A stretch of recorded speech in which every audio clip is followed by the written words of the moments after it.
سورۃ النحل، نحل کہتے ہیں شہد کی مکھی کو۔ میں اسمی ربط عرض کرنے لگا ہوں۔ پچھلی سورت کا نام تھا سورۃ الحجر۔ ہجر وہ وادی تھی جس میں حضرت صالح علیہ السلام کی قوم سمود رہا کرتی تھی۔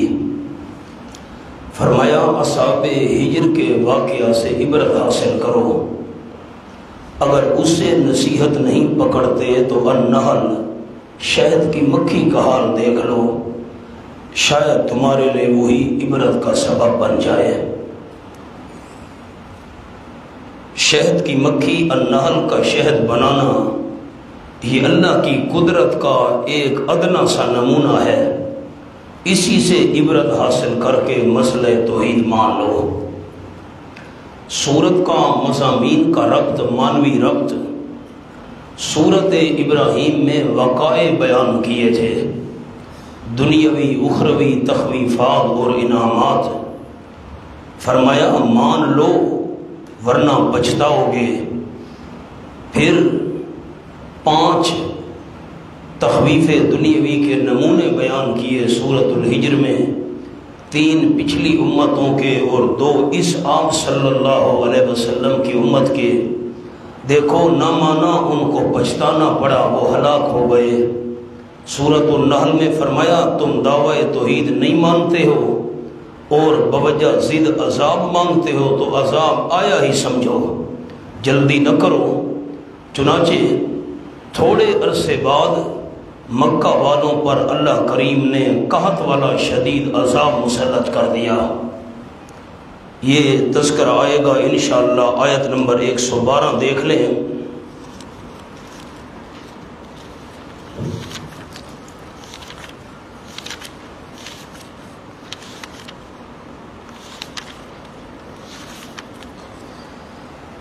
وَضَرَبَ اللَّهُ مَثَلًا قَرْيَةً كَانَتْ آمِنَةً مُطْمَئِنَّةً، مکہ والی بستی بڑی مطمئن تھی۔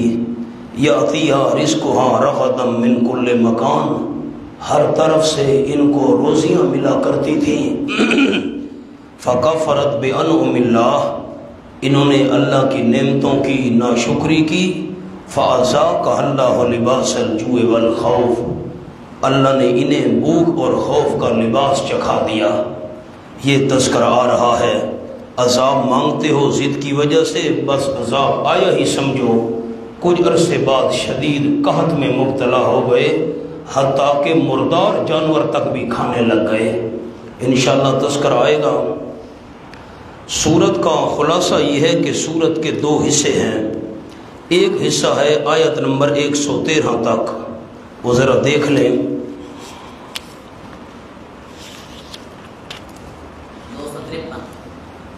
یہ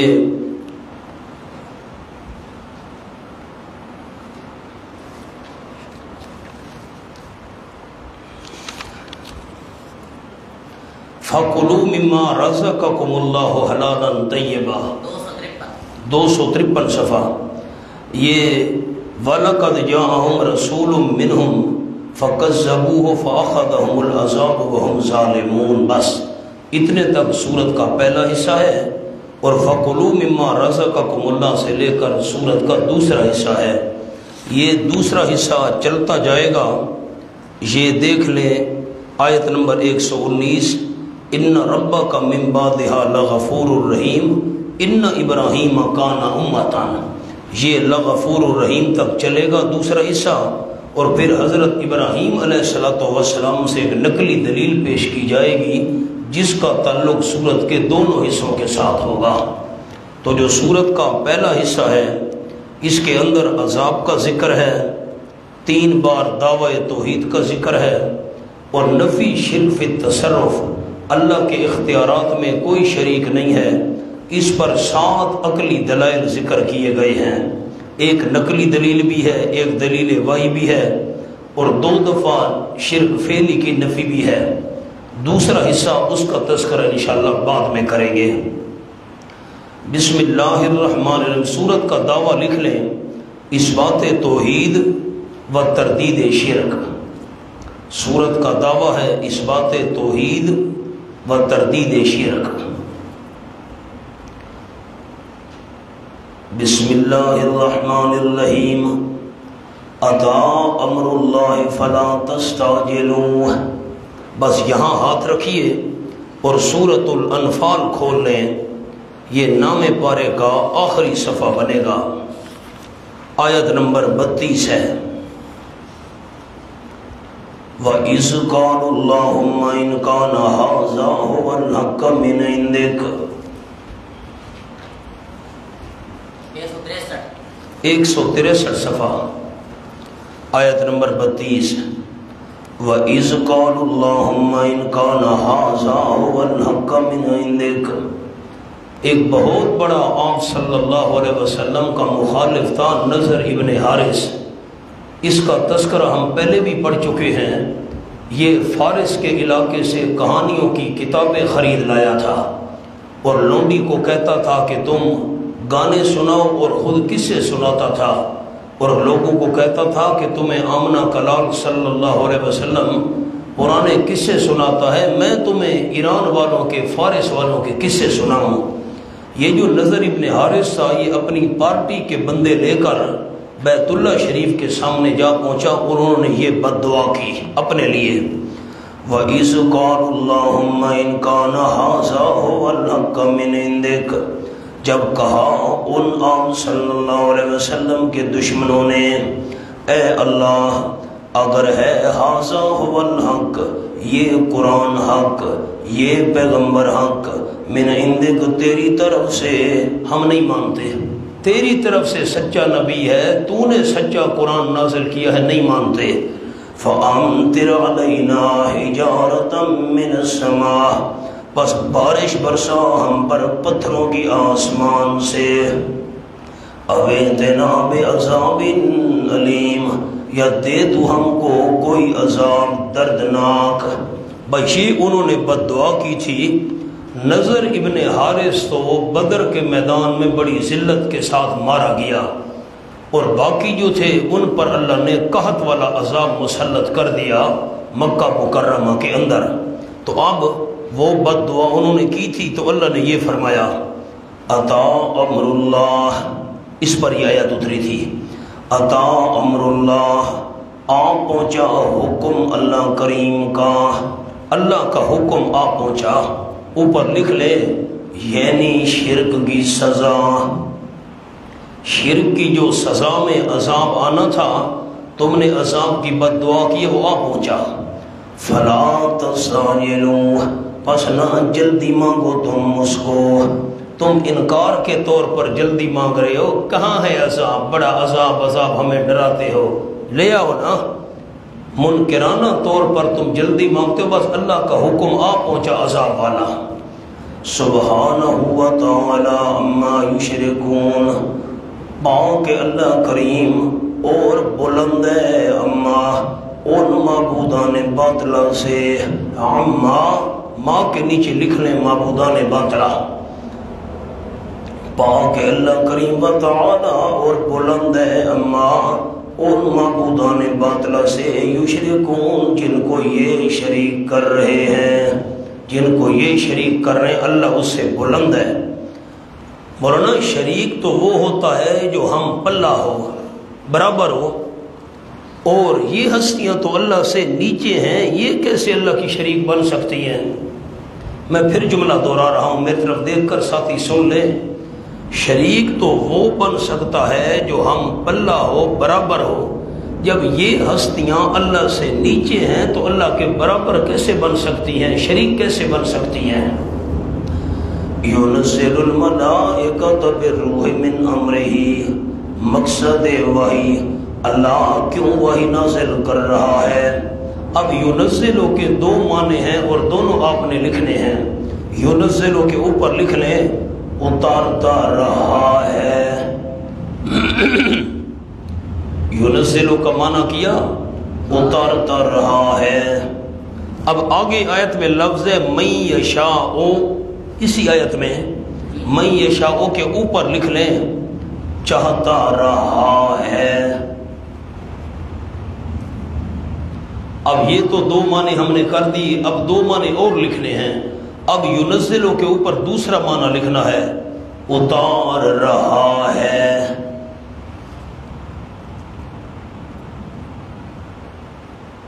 اب یشاؤ کے اوپر بھی دوسرا معنی لکھنا ہے، چاہ رہا ہے۔ اب میں دونوں معنوں کو الگ الگ فٹ کروں گا، آپ نے غور کرنا ہے، ایک کو ایک کے ساتھ ملاؤں گا، دو کو دو کے ساتھ ملاؤں گا۔ یُنَزِّلُ الْمَلَائِکَہ، اتارتا رہا ہے اللہ کریم فرشتوں کو، بالروح، ساتھ وحی کے۔ روح کا معنی لکھ لیں وحی۔ اب میں اتارتا رہا ہے والا معنی کر رہا ہوں، دوسرا بعد میں کروں گا۔ یُنَزِّلُ الْمَلَائِکَةَ بِالروح، اتارتا رہا ہے اللہ کریم فرشتوں کو روح کے ساتھ، یعنی وحی کے ساتھ، من امرہی، اپنے حکم سے، علی من یشاء، جس پر اللہ چاہتا رہا ہے۔ جس پر چاہتا رہا ہے اللہ اس پر وحی اتارتا رہا ہے، من عبادہ، اپنے بندوں میں سے۔ دوسرا معنی آپ کرتا ہوں، دو کو دو کے ساتھ ملائیں۔ یُنَزِّلُ الْمَلَائِکَةَ بِالروح، اتار رہا ہے اللہ کریم فرشتوں کو ساتھ روح کے۔ اتار رہا ہے آپ صلی اللہ علیہ وسلم پر۔ اتارتا رہا ہے تو پچھلی وہی مراد ہوگی، اتارتا رہا ہے، اور اب اتار رہا ہے آپ صلی اللہ علیہ وسلم پر فرشتوں کو، بالروح، ساتھ وحی کے۔ اس پر لکھ لیں مسئلہ توحید، اس وحی سے مراد مسئلہ توحید۔ سارے انبیاء علیہ السلام پر بھی یہی مسئلہ توحید اللہ اتارتا رہا ہے، اور آپ پر بھی یہی مسئلہ توحید والی وحی اتار رہا ہے۔ بھائی دفر دونوں معنی حل ہو گئے۔ من امرہی، اپنے حکم سے، علی من یشاء، جس پر چاہ رہا ہے اپنے بندوں میں سے۔ آپ صلی اللہ علیہ وسلم پر چاہ رہا ہے تو اللہ وہی مسئلہ توحید والی اتار رہا ہے۔ سارے انبیاء علیہ السلام کی دعوت توحید تھی، سب پر اللہ نے یہی وحی اتاری تھی۔ اب ذرا 17واں پارہ دیکھ لیں، سورت کا نام ہے سورۃ الانبیاء، آیت کا نمبر ہے 25۔ وما ارسلنا من قبلک من رسول الا نوحی الیہ، 252 صفحہ، آیت نمبر 25۔ وما ارسلنا من قبلک من رسول، اور نہیں بھیجا ہم نے آپ صلی اللہ علیہ وسلم سے پہلے کوئی رسول، الا مگر نوحی الیہ، ہم وحی کرتے رہے اس کی طرف۔ ہر جو پیغمبر آپ سے پہلے بھیجا اس کی طرف ہم یہ وحی کرتے رہے، کون سی؟ انہ لا الہ الا انا، یقیناً شان یہ ہے، لا الہ، کوئی عبادت کے لائق نہیں، الا انا، مگر میں اللہ ہی عبادت کے لائق ہوں، فاعبدون، بس میری ہی عبادت کیا کرو۔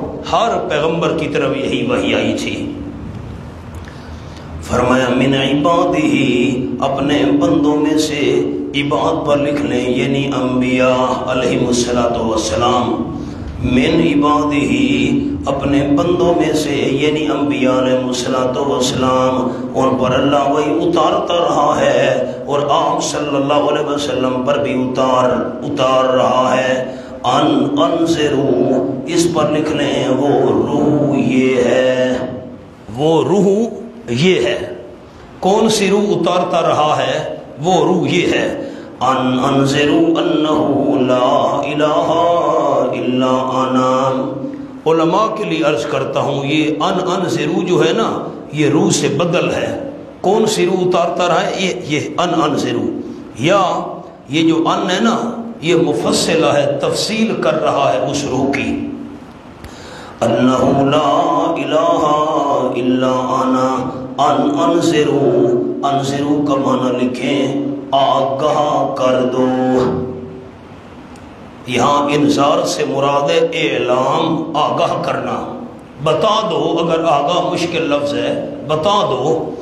انذروا، آگاہ کر دو، اعلان کر دو، بتا دو انہ لا الہ الا انا فاتقون، نہیں کوئی الہ مگر صرف میں اللہ ہی الہ ہوں اور کوئی الہ نہیں ہے، فاتقون پس میں اللہ کریم سے ڈرو۔ نیچے لکھو شرک چھوڑ دو، شرک چھوڑ دو۔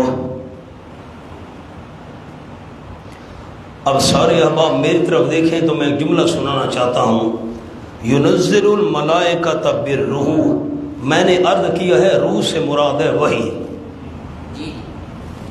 آپ دوستوں کے ذہن میں ہے، لکھا ہے نا آپ نے، روح سے مراد وحی، اور کون سی وحی؟ مسئلہ توحید۔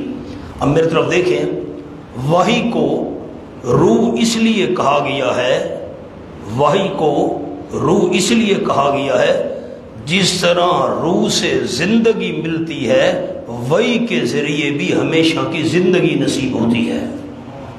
اور مسئلہ توحید کو بھی روح کہا گیا، مسئلہ تو یہ وحی مسئلہ توحید ہے، مسئلہ توحید کو کیوں روح کہا گیا؟ ساتھی میری طرف دیکھیں، بات بڑی آسان ہے، کوئی مشکل نہیں۔ یہ جسم زندہ ہوتا ہے روح کے ساتھ، مسئلہ توحید تمام اعمال صالحہ کی روح ہے، تمام شریعت کے احکام کی روح ہے۔ جس طرح روح کے بغیر یہ جسم مردہ ہے، مسئلہ توحید کے بغیر تمام اعمال صالحہ مردہ ہیں۔ مسئلہ توحید کے بغیر کوئی نیک عمل قبول نہیں ہے، کوئی شریعت والے احکامات پر ہم عمل کریں کوئی قبول نہیں ہے۔ خلاصہ کا نکلا تمام اعمال صالحہ کی روح ہے مسئلہ توحید۔ خلق السماوات والارض بالحق، چونکہ عذاب آنے والا تھا نا، اس لیے مسئلہ توحید کو عقلی دلائل سے، نقلی دلائل سے، دلیل وحی کے ساتھ خوب واضح کر دیا گیا۔ بھئی مسئلہ سمجھ لو، مان لو، عذاب قریب ہے، عذاب سے تب بچ سکو گے۔ خلق السماوات والارض بالحق، سبحان اللہ۔ دلیل توحید عقلی نمبر 1، پیدا کیا اللہ نے آسمانوں کو اور زمین کو بالحق، حق ظاہر کرنے کے لیے، لِإِظْهَارِ الْحَقِّ، حق ظاہر کرنے کے لیے، تاکہ کائنات کا ذرہ ذرہ اللہ کریم کی قدرت کاملہ کی گواہی دے۔ تعالی عما یشرکون، بلند اللہ کریم ان معبودوں سے جن کو یہ شریک کر رہے ہیں۔ یہ نفی شرک فی التصرف کا بیان ہو رہا ہے۔ میری طرف دیکھ کر ساتھی میری 4 انگلیاں دیکھ لیں۔ عرض کیا تھا عقیدے والا شرک 4 قسم ہے۔ نفی شرک فی التصرف، اللہ کے اختیار میں کوئی شریک نہیں۔ نفی شرک فی العلم، اللہ کے علم میں کوئی شریک نہیں۔ نفی شرک فی الدعا، اللہ کریم غیبانہ پکار کے لے کے اس میں اللہ کا کوئی شریک نہیں۔ اور نفی شرک فی العبادت، غیر اللہ کی عبادت کا عقیدہ نہ رکھو، عبادت میں بھی اللہ کا کوئی شریک نہیں ہے۔ تو یہ نفی شرک فی التصرف ہے، سب کچھ اللہ نے پیدا کیا، اس اختیار میں اللہ کا کوئی شریک نہیں ہے۔ اور یہ آفاق کا تذکرہ ہو رہا ہے۔ عرض کیا تھا انسانی جان کا ذکر ہو تو دلیل ہوتی ہے انفسی، اور انسانی جسم کے علاوہ ذکر ہو اس کو کہتے ہیں آفاق کی دلیل۔ سورج، چاند، ستارے، زمین، آسمان، آفاق جہان کو کہتے ہیں، تو یہ جہان کا ذکر ہو رہا ہے۔ خلق السماوات والارض بالحق، پیدا کیا اللہ نے آسمانوں کو اور زمین کو بالحق، حق ظاہر کرنے کے لیے، لِإِظْهَارِ الْحَقِّ۔ تعالی عما یشرکون، بلند اللہ کریم ان سے جن کو یہ شریک کر رہے ہیں۔ خلق الانسان، اب خلاصہ کیا نکلا؟ اگر آسمان و زمین کے پیدا کرنے میں اللہ کا کوئی شریک نہیں تو عبادت میں شریک کیسے بن گئے؟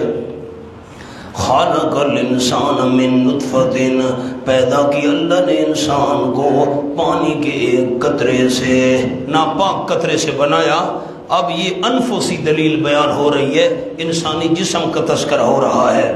خلق الانسان، اللہ نے پیدا کیا انسان کو من نطفۃ، پانی کے قطرے سے۔ یہ آدم علیہ السلام کا ذکر نہیں ہو رہا، آدم علیہ السلام تو مٹی سے بنے تھے، یہ اولاد آدم کا ذکر ہو رہا ہے پانی سے۔ فَإِذَا هُوَ خَصِيمٌ مُّبِينٌ، پس فوراً وہ انسان جھگڑا کرنے والا ہے صاف صاف، جھگڑا کرنے والا ہے صاف صاف۔ اب اس کے نیچے دو لفظ لکھوانا چاہتا ہوں، لکھیں اس بالکل نیچے خصیم کے، نمبر 1 زجر، نمبر 2 نعمت، نمبر 1 زجر، نمبر 2 نعمت۔ آپ لفظ لکھ لیں تو میں سمجھا دیتا ہوں۔ ہم نے انسان کو پیدا کیا اللہ نے انسان کو پانی کے ناپاک قطرے سے، فَإِذَا هُوَ خَصِيمٌ، یہ اللہ ڈانٹ رہا ہے۔ زجر، شرم نہیں آتی؟ میں اللہ نے تجھے گندے پانی سے بنایا، اپنی حقیقت دیکھ، اور جھگڑا کرنے لگی یا میری توحید میں ہے؟ شرم نہیں آتی تجھے؟ ایک یا نعمت بیان ہو رہی ہے، وہ کیسے؟ پیدا کی اللہ نے انسان کو من نطفت، پانی کے ناپاک قطرے سے، پس فوراً وہ خصیم مبین، بولنے والا ہے صاف صاف۔ یہ نعمت بیان ہو رہی ہے، حقیقت دیکھ، پانی کا قطرہ، اور میں اللہ کا انعام دے، پانی کے ناپاک قطرے کو میں اللہ نے بولنے کی طاقت نصیب کر دی ہے۔ سورۃ یاسین کھولیے جی، بالکل سورۃ یاسین کا آخر ہے، 402 صفحہ 402۔ اولم یر الانسان انا خلقناہ من نطفۃ فاذا هو خصیم مبین، بالکل وہی مضمون ہے۔ صفحہ کر سکے رڈ صاحب؟ 402۔ اولم یر الانسان، کیا انسان نے دیکھا نہیں، کیا انسان نے سوچا نہیں، رؤیت قلبی، انا خلقناہ من نطفۃ، یقیناً پیدا کیا ہم نے اس انسان کو پانی کے ناپاک قطرے سے، فاذا هو خصیم مبین، یہاں بھی وہی دونوں باتیں ہیں، زجر بھی ہے، پس فوراً وہ جھگڑا کرنے والا ہے صاف صاف، ہمارے مقابلے میں آ گیا، توحید میں جھگڑے شروع کر دیے۔ اور نمبر 2 نعمت ہے، ہم نے پیدا کیا انسان کو پانی کے ناپاک قطرے سے، فَإِذَا هُوَ خَصِيمٌ مُّبِينٌ، پس فوراً وہ بولنے والا ہے صاف صاف، پانی کے قطرے کو میں اللہ نے بلوا دیا، کتنی بڑی میری نعمت ہے۔ آؤ مولانا، وَالْأَنْعَامَ خَلَقَهَا، سبحان اللہ، پہلے انسان آسمانوں کے بنانے کا ذکر تھا، زمین کا، پھر انسان کے بنانے کا ذکر تھا، اب حیوانات کے بنانے کا ذکر آ گیا۔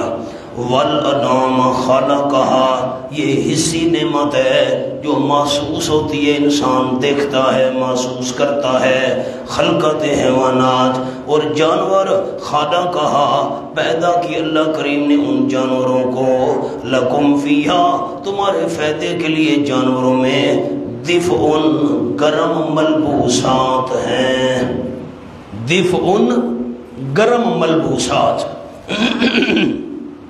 کمبل ہے، یہ پوستین ہے، یہ چادریں ہیں جو ہم سردی میں پہنتے ہیں، گرم ملبوسات۔ لَكُمْ فِيهَا دِفْءٌ، تمہارے فائدے کے لیے جانوروں میں دفعن، گرمی کی اسباب ہیں، گرم ملبوسات ہیں، ان کی اون سے بنائے جاتے ہیں کمبل، ان کی اون سے موٹی موٹی چادریں بنائی جاتی ہیں۔ وَمَنَافِعُ، اور بھی فائدے ہیں، جانوروں میں اور بھی فائدے ہیں، سواری کے کام آتے ہیں، بندہ جانوروں کا دودھ استعمال کرتا ہے۔ وَمِنْهَا تَأْكُلُونَ، اور کچھ ان جانوروں میں سے تم کھایا بھی کرتے ہو، جانوروں کو ذبح کر کے ان کا گوشت کھایا جاتا ہے۔ وَلَكُمْ فِيهَا جَمَالٌ، نعمت مانوی، سبحان اللہ، وہ کیسے؟ وَلَكُمْ فِيهَا جَمَال، اور تمہارے لیے ان جانوروں میں رونق ہے۔ حضرت شاہ عبد القادر محدث دہلوی رحمۃ اللہ علیہ نے معنی کیا جمال، ان کا معنی رونق۔ اب ذرا قرآن کی ترتیب پر غور کریں، بڑا ہی عجیب انداز ہے، اور پورے قرآن میں ایسی آیت نہیں ہے، صرف یہاں پر ہے۔ وَلَكُمْ فِيهَا جَمَال، تھوڑا ایسا کرو، وَلَكُمْ فِيهَا جَمَال، اور تمہارے لیے ان جانوروں میں رونق ہے، حِینَ تُرِیحُونَ، جب شام کے وقت واپس لے آتے ہو، تریحون شام کے وقت واپس لے آتے ہو، تمہارے لیے جانوروں میں رونق ہے، وہی نہ تسرحون، اور جب چرانے کے لیے لے جاتے ہو صبح کے وقت۔ ساتھی میری طرف دیکھیں تو جملہ عرض کروں، اللہ کی رحمتیں ہوں علماء کرام پر، کیسے قرآن پاک حل کیا۔ آپ دیکھیں گے تو میں جملہ عرض کروں گا۔ فرمایا جانوروں میں بڑی رونق ہے جب تم شام کے وقت ان کو واپس لے آتے ہو، جانوروں میں رونق ہے ہی نہ تسرحون، جب صبح ان کو چرانے کے لیے لے جاتے ہو۔ اللہ نے جانوروں کی واپسی کا ذکر پہلے کیا اور جانوروں کو چرانے کا ذکر لے جاتے ہیں بندے بعد میں کیا۔ اب اس میں راز کیا ہے؟ علماء کرام نے راز لکھا رحمہم اللہ، مفسرین کرام، جب صبح مالک جانوروں کو لے جاتا ہے تو گوبر سے بھرے ہوتے ہیں، گندے مندے، چلو چلو چلو، پھر ان کو لے گیا، ان کو چرایا، نہر کے پانی میں انہوں نے غسل کیا، مالک نے ان کو دھویا، صاف ستھرا کیا، اور پھر ان کا پیٹ بھر گیا۔ صبح جاتے ہیں تو ہڈیاں نظر آ رہی ہوتی ہیں، بھوکے ہوتے ہیں، جب چرتے ہیں مالک ان کو دھوتا ہے، صاف ستھرا، پیٹ بھرا ہوا، واپس آ رہے ہوتے ہیں تو بڑے اچھے خوبصورت معلوم ہوتے ہیں۔ تو چونکہ واپسی خوبصورتی جو ہے واپسی میں ہوتی ہے تو اللہ کریم نے اس لیے واپسی کا ذکر پہلے کیا۔ میں پھر منع کرتا ہوں، وَلَكُمْ فِيهَا جَمَالٌ، اور تمہارے لیے ان جانوروں میں رونق ہے، حِينَ تُرِيحُونَ، جب شام کو واپس لے آتے ہو، وَحِينَ تَسْرَحُونَ، اور جب چرانے کے لیے لے جاتے ہو۔ خوبصورتی واپسی میں ہوتی ہے تو واپسی کا ذکر پہلے کیا۔ وَتَحْمِلُ أَثْقَالَكُمْ، اور اٹھاتے ہیں جانور تمہارے بوجھ، إِلَىٰ بَلَدٍ، شہر تک۔ اب غور کیجئے گا، بڑا عجیب انداز ہے، اٹھاتے ہیں جانور تمہارے بوجھ، إِلَىٰ بَلَدٍ، شہر تک، کون سا شہر، لَمْ تَكُونُوا بَالِغِيهِ، نہیں ہو تم پہنچنے والے خود اس شہر تک۔ اب ساتھی یوں کریں نا، بالا دن پر دو لکھ لیں انگریزی والا، اور بالغی ہے یہ جو ہو ضمیر ہے اس پر دو لکھ لیں۔ اب میں دو کو دو کے ساتھ ملاؤں گا، پھر اس میں نکتہ بڑا عجیب ہے۔ وَتَحْمِلُ أَثْقَالَكُمْ، اور اٹھاتے ہیں جانور تمہارے بوجھ، إِلَىٰ بَلَدٍ، شہر تک، کون سا شہر، لَمْ تَكُونُوا بَالِغِيهِ، نہیں ہو تم پہنچنے والے اس شہر تک خود، إِلَّا بِشِقِّ الْأَنفُسِ، مگر ساتھ مشقت جانوں کے۔ اب آپ میری طرف دیکھیے تو میں آیت کو حل کروں۔ جانور تمہارے بوجھ اٹھا کر شہر تک لے جاتے ہیں، تم خود اس شہر تک پہنچنے والے نہیں ہو جتنے تک تمہیں تکلیف نہ ہو، مشقت نہ ہو۔ اب سامان کی گٹھڑیاں پڑی ہیں، فرمایا جب خود تمہیں اس شہر تک پہنچنے میں تکلیف ہو رہی ہے تو سامان اٹھا کر تمہیں پہنچانے میں کتنی تکلیف ہوگی۔ لیکن میں اللہ کا احسان نہیں ہے کہ میں نے جانور پیدا کر دیے، خود تمہیں بذات خود وہاں پہنچنے تک تکلیف ہو رہی ہے، سامان تمہارا کیسے پہنچتا؟ میں اللہ نے جانور پیدا کر دیے، تمہارا سامان اٹھا کر لے کے جا رہے ہیں۔ ان ربکم لرؤوف الرحیم، یقیناً تمہارا پروردگار البتہ شفقت کرنے والا ہے، نرمی کرنے والا ہے، رحیم رحم کرنے والا ہے۔ تمہارے آرام کے لیے کیسے کیسے اللہ نے اسباب پیدا کر دیے، مہربانی تو دیکھیں۔ والخیل والبغال والحمیر لترکبوها وزینہ، سبحان اللہ۔ ذرا آیت نمبر 5 کو دیکھیں نا پیچھے، والانعام خلقها، والانعام خلقها عبارت تھی والخیل والبغال والحمیر خلقها، خلق ان کے ساتھ بھی لگے گا، والانعام خلقها اس پر یہ معطوف ہے۔ اور پیدا کی اللہ کریم نے الخیل گھوڑے، والبغال اور خچر، والحمیر اور گدھے پیدا کیے، خیل گھوڑے پیدا کیے، والبغال خچر پیدا کیے، والحمیر اور گدھے پیدا کیے، کیوں؟ لترکبوها تاکہ تم سوار ہو ان پر، سواری کے لیے پیدا کیے، نیچے سے گزرنے کے لیے نہیں کہ بندہ گھوڑے کے نیچے سے گزرے، لترکبوها تاکہ تم سوار ہو ان پر، وزینہ، سبحان اللہ، وزینتن، علماء کے لیے عرض کرتا ہوں یہ مفعول لہو ہے، زینتن مفعول لہو ہے، سبحان اللہ، اور اس کا عطف ہے لترکبو کے محل پر۔ اب منع کرتا ہوں، لترکبوها تاکہ تم سوار ہو ان پر، وزینہ، اور اللہ کریم نے بنایا ان کو رونق کے لیے، سنگھار کے لیے۔ اور ایک اور جملہ چھوٹا سا علماء کے لیے عرض کروں، یا تو مفعول لہو ہے اور یا اس کا فعل محذوف ہے، جعلہا زینتن، الگ جملہ ہے، جعلہا زینتن، بنایا اللہ نے ان کو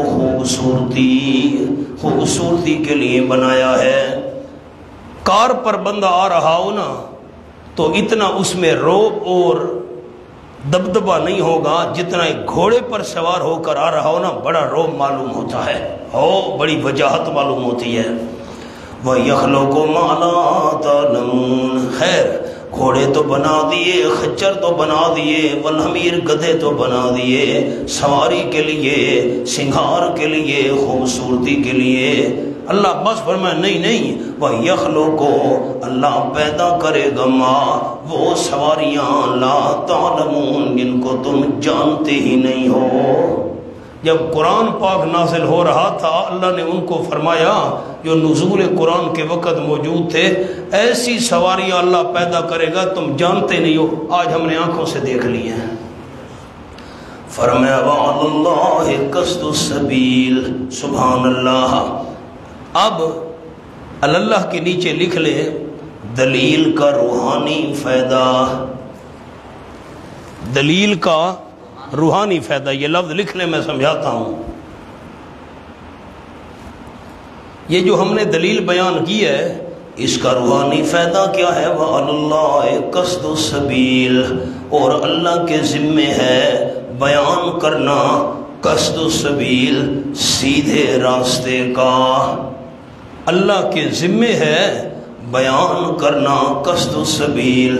علماء کے لیے عرض کرتا ہوں، قصد بمعنی قاصد ہے، قصد بمعنی قاصد ہے، یہ صفت مقدم ہے، اور السبیل یہ موصوف مؤخر ہے۔ علماء کے لیے عرض کیا ہے، قصد بمعنی قاصد یہ صفت مقدم ہے اور السبیل موصوف مؤخر ہے۔ اب میں منع کرتا ہوں، اللہ کے ذمے ہے بیان کرنا السبیل، راستے کا۔ کون سا راستہ؟ قصد، جو بالکل سیدھا ہے، سیدھا راستہ بیان کرنا اللہ کے ذمے ہے۔ اب یہ جو میں نے لفظ دوستوں کو لکھوایا دلیل کا روحانی فائدہ، اس کا کیا مطلب ہے سامنے لکھ لیں، چھوٹا سا جملہ، بالکل 3-4 لفظ ہیں، یعنی ان چیزوں کو دیکھ کر توحید سمجھ لو، ان چیزوں کو دیکھ کر توحید سمجھ لو، سیدھا راستہ بیان کرنا اللہ نے اپنے ذمے لے لیا ہے، ان چیزوں کو دیکھ کر توحید کو سمجھ لو۔ فرمایا وَمِنْهَا جَائِرٌ، کچھ اس میں سے ٹیڑھے راستے بھی ہیں۔ سیدھا راستہ تو اللہ نے بیان کر دیا، اللہ نے ذمے لے لیا، جائر ٹیڑھے، کچھ اس میں سے ٹیڑھے بھی ہیں۔ یہودیت ٹیڑھا راستہ، نصرانیت ٹیڑھا راستہ، شرک والا راستہ ٹیڑھا راستہ۔ وَلَوْ شَاءَ لَهَدَاكُمْ أَجْمَعِينَ، اور اگر چاہتا اللہ کریم اس کے نیچے لکھ لو جبران، زبردستی چاہتا، جبران مشکل ہو تو زبردستی لکھ لیں، اور اگر چاہتا اللہ کریم زبردستی لَهَدَاكُمْ أَجْمَعِينَ، البتہ ہدایت دے دیتا تم تمام کو، زبردستی ہدایت دے سکتا تھا، لیکن جبر والا ایمان اللہ کے ہاں قبول نہیں ہے۔ اللہ امتحان کرتا ہے، جبرن اللہ سب کو مومن بنا دے پھر امتحان نہیں رہے گا۔ سبحان اللہ، ایک دلیل ہو گئی۔ اب مولانا مہربانی کریں ذرا پیچھے دیکھیں نا، انذروا انہ لا الہ الا انا۔ دوست انگلی رکھیں گے تو مجھے خوشی ہوگی، پھر میں دعا کروں گا انہ لا الہ الا انا۔ اس پر آپ نے انگلی رکھ دی ہے، اب انگلی یہاں آپ کی رکھی رہے، میں نے بھی رکھی ہوئی ہے، آگے میں دلیلیں فٹ کرتا ہوں۔ خالق السماوات والارض، آسمان و زمین کو پیدا کرنے والا صرف اللہ، تو لا الہ الا انا۔ آگے خالق الانسان، انسان کو پانی کے قطرے سے پیدا کر کے بولنے کی طاقت دینے والا اللہ، تو لا الہ الا انا۔ ساتھی ساتھ پڑھیں گے تو مجھے اور خوشی ہوگی۔ والانعام خلقہا، جانوروں کو پیدا کرنے والا اللہ، تو لا الہ الا انا۔ لکم فیہا دفء ومنافع، جانوروں میں سے گرم ملبوسات، دودھ سواری والے فائدے، منہا تاکلون، گوشت مہیا کرنے والا اللہ، تو لا الہ الا انا۔ لکم فیہا جمال، شام کو لے جا، صبح لے جاتے ہو چرانے کے لیے، شام کو لے آتے ہو، کتنی خوبصورتی ہوتی ہے۔ یہ چیزیں بنانے والا اللہ، تو لا الہ الا انا۔ وَتَعْمِلُ أَثْقَالَكُمْ، تم خود نہیں پہنچ سکتے، تکلیف ہوتی ہے شہر تک جانے میں، تمہارے جانور تمہارا سامان پہنچانے کے لیے بنانے والا اللہ، تو لا الہ الا انا۔ والخیل، گھوڑے، خچر، حمیر، گدھے تمہارے فائدے کے لیے، سواری کے لیے بنانے والا اللہ، تو لا الہ الا انا۔ دیکھا کیسے دلیل دعوے پر فٹ ہو رہی ہے۔ اللہ تیرے قرآن پر قربان جاؤں۔ ایک دلیل ہو گئی، اب دوسری دلیل، هو الذی، دلیل عقلی نمبر 2۔ پہلے تو انسان کے، زمین و آسمان کے، جانوروں کے پیدا کرنے کا ذکر تھا، اب یہ جو زمین سے پیداوار ہوتی ہے نا، ان کے پیدا کرنے کا ذکر کر دیا۔ یہ انگوریاں ہیں، فصلیں ہیں۔ هو الذی انزل من السماء ماء، وہ اللہ کریم وہ ہے جس نے اتارا بلندی سے پانی۔ السماء کا معنی کیا بلندی، سمو سے، بادلوں سے پانی آتا ہے، پانی اتارا۔ لکم منہ شراب، لکم تمہارے فائدے کے لیے پانی اتارا بارش کا۔ منہ شراب، کچھ اس میں سے پینے کی چیز ہے، بندہ پانی پیتا ہے کچھ تو۔ وَمِنْهُ شَجَرٌ، اور اس کی وجہ سے، منہ کا معنی اس کی وجہ سے، پانی کی وجہ سے، منہ پانی کی وجہ سے، شجر درخت ہے، فیہ تسیمون، کہ اس میں تم چراتے ہو مویشیوں کو، انگوریاں نکلتی ہیں، گھاس، اس میں تم جانور چراتے ہو۔ کچھ تو پینے کے کام آتا ہے پانی، اور کچھ کھیتیاں پیدا ہوتی ہیں، گھاس وغیرہ، جانوروں کو چراتے ہو۔ یُنبِتُ لَکُم بِہِ الزَّرْعَ، اگاتا ہے تمہارے فائدے کے لیے، بہی پانی کے ذریعے، بہی پانی کے ذریعے اگاتا ہے، الزرع کھیتی، والزیتون زیتون اگاتا ہے، اللہ والنخیل کھجور اگاتا ہے، والاعناب انگور اگاتا ہے، ومن کل الثمرات ہر قسم کے میوے اللہ کریم پیدا کرتا ہے، ینبت پیدا کرتا ہے، ومن کل الثمرات ہر قسم کے میووں میں سے، ان فی ذلک لآیہ، یقیناً اس بات میں جو ہم نے بیان کی ہے، لآیۃ البتہ بڑی نشانی ہے، توحید پر دلالت کرنے والی، توحید کی بڑی نشانی ہے۔ چلو مشکل لفظ آپ نہ لکھ سکیں تو آسان سا لکھ لیں، لآیتن کے نیچے توحید کی نشانی ہے، کس کی؟ توحید کی، بڑی دلیل ہے توحید کی، لِقَوْمٍ يَتَفَكَّرُونَ مستفیدین، شاگرد دو قسم، محرومین مستفیدین۔ اللہ نشانی تو بڑی ہے توحید کی، لیکن فائدہ کس کو ہوگا؟ لِقَوْمٍ، اس قوم کو فائدہ ہوگا، یتفکرون، جو غور فکر سے کام لیتے ہوں۔ سبحان اللہ۔ اب میں آگے نہیں چلتا، دلیل کو فٹ کر دوں، لیکن آپ پھر انگلی رکھیں تو مجھے خوشی ہوگی۔ لا الہ الہ الا انا پر اچھا انزل من السماء ماء بارش کا پانی اتارنے والا اللہ، شرام کچھ پینے کے کام آتا ہے، شجر اس کی وجہ سے درخت پیدا ہوتے ہیں، تسیمون جس میں مویشی چراتے ہو، ان صفتوں کا مالک اللہ تو لا الہ الا انا۔ ازرا بارش کے ذریعے کھیتی پیدا کرنے والا، زیتون پیدا کرنے والا، نخیل کھجور پیدا کرنے والا، عناب انگور پیدا کرنے والا، من کل الثمرات ہر قسم کے میوے پیدا کرنے والا اللہ تو لا الہ الا انا۔ عبادت کے لائق اور بن گئے۔ وَسَخَّرَ لَكُمُ اللَّيْلَ وَالنَّهَارَ، اس پر لفظ لکھ لیں مسخرات سماوی، آسمان سے مسخرات سماوی۔ اللہ نے جو آسمان کی چیزیں کام میں لگا دی ہیں مسخرات سماوی، ان کا ذکر وَسَخَّرَ لَكُمُ اللَّيْلَ وَالنَّهَارَ، اور اللہ نے کام میں لگا دی تمہارے فائدے کے لیے۔ سخرہ کا کیا معنی کیا؟ کام میں لگا دی۔ حضرت شیخ الہند مولانا محمود حسن رحمۃ اللہ علیہ نے معنی کیا، کمال کر دیا۔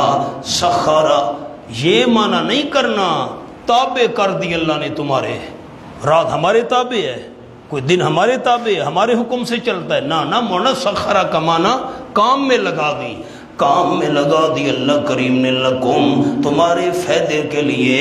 لکم کا معنی لام نفع کے لیے آتا ہے، اللہ نے کام میں لگا دی تمہارے فائدے کے لیے۔ کون سی چیزیں؟ اللیل رات، والنہار اور دن، اور سورج والقمر اور چاند، والنجوم اور ستارے، مسخرات بامرہ تابع کیے ہوئے ہیں اللہ کے حکم کے۔ ان فی ذلک لآیات، یقیناً اس بات میں البتہ کئی دلائل ہیں، کئی نشانیاں ہیں۔ نیچے لکھ لیں توحید کی۔ فائدہ کس کو ہوگا؟ لِقَوْمٍ يَعْقِلُونَ، لیکن فائدہ اس قوم کو ہوگا جو عقل سے کام لیتے ہوں۔ سبحان اللہ۔ وَمَا زَرَعَ لَكُمْ فِي الْأَرْضِ، سبحان اللہ، اس پر لکھ لیں مسخرات ارضیہ، ارض زمین، مسخرات ارضیہ۔ اب جتنی چیزیں زمین میں اللہ نے کام میں لگا دی ان کا ذکر۔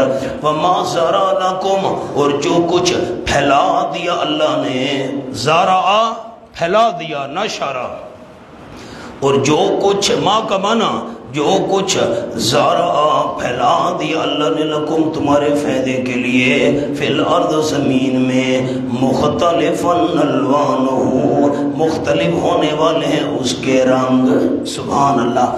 زمین میں جو کچھ اللہ نے پیدا کیا ہے، انسان ہیں، حیوان ہیں، شجر ہیں، حجر ہیں، پتھر ہیں وغیرہ، سب کے رنگ بھی مختلف ہیں، سب کی خاصیتیں بھی مختلف ہیں، سب کے فائدے بھی مختلف ہیں، اللہ کی قدرت۔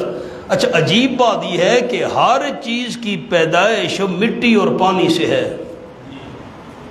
میرے جملے پر ساتھیوں نے غور کرنا ہے، جتنی کائنات میں چیزیں ہیں نا، ہر چیز کی پیدائش مٹی اور پانی سے ہے، لیکن اللہ کی قدرت دیکھو، ہر چیز مٹی اور پانی کی بنی ہوئی، انسان ہیں، حیوان ہیں، شجر ہیں، درخت ہیں وغیرہ وغیرہ، سب کچھ پیدائش مٹی اور پانی کی ہے۔ رنگ مختلف ہیں، خواص مختلف ہیں، فائدے مختلف ہیں، رنگ مختلف، اللہ کی قدرت۔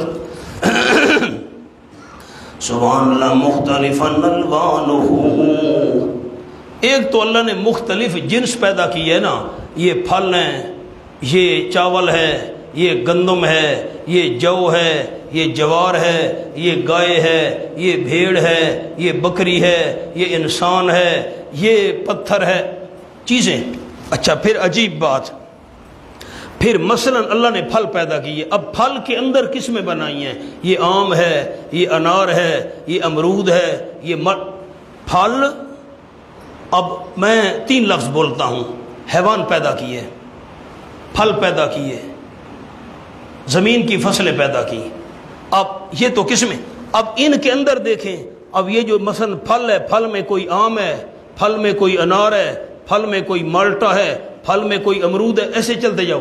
اچھا پھر ایک پھل کو لے لیتے ہیں، مثلا مالٹا ہے، ایک مالٹے کے اندر پھر کئی قسمیں ہیں، اب یہ ریڈ بریڈ ہے، اب یہ موسمی ہے، اب یہ فروٹر ہے، اب یہ مختلف اللہ نے جنسیں پیدا کی ہیں، یہ حیوان ہیں، یہ انسان ہیں، یہ پھل ہیں، یہ زمین کی پیداوار فصلیں ہیں۔ اچھا پھر ان کے اندر اللہ نے پھل ہے ایک قسم، پھل کے اندر پھر اللہ نے مزید آگے کئی قسمیں بنا دی ہیں۔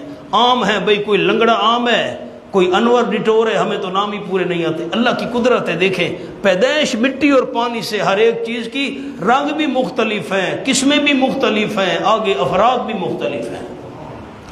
ان فی ذالک لآیۃ لقوم یذکرون، یقیناً اس بات میں البتہ بڑی نشانی ہے توحید کی، لیکن مستفیدین فائدہ اس قوم کو ہوگا یذکرون جو نصیحت حاصل کرنا چاہتے ہوں۔